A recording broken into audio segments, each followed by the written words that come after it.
Yeni kapıda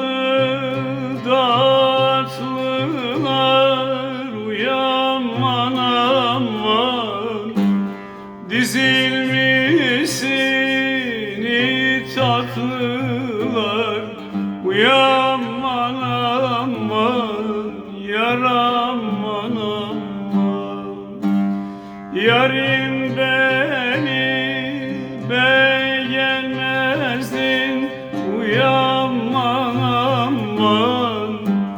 Bak bana nişan taktılar, uyanman aman. Yar aman aman. Bak bana nişan taktılar, uyanman aman. Yar aman aman.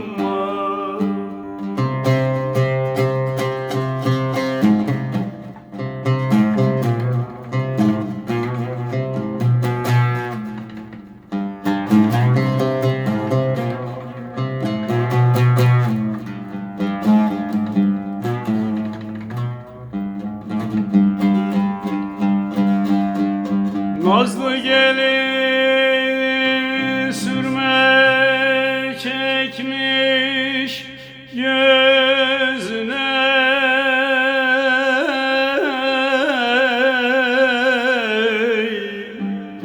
aman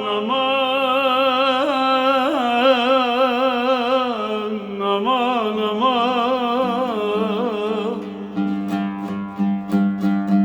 Ne dedim de uydun eller sözüne,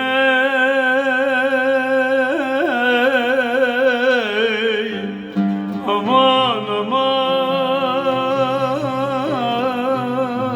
aman, aman aman.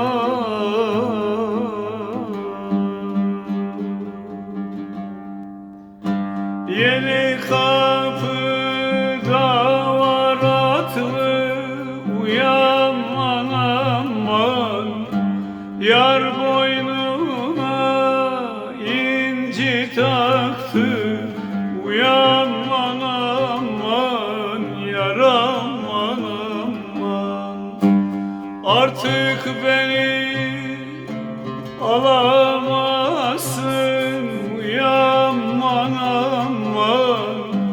Getirsen bir ordu atlı, yar aman aman.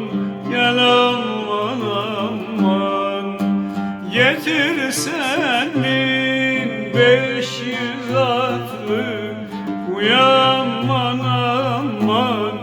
Yar aman aman. Diyarbakır'ımızın çok güzel bir türküsüdür bu. Rahmetli Yusuf Tapan ağabeyim okumuştu. Ben de çoktan beri ud çalmamıştım. Udu elime alınca aklıma bu türkü geldi. Sizlerle paylaşmak istedim. Hepinize sevgiler, selamlar.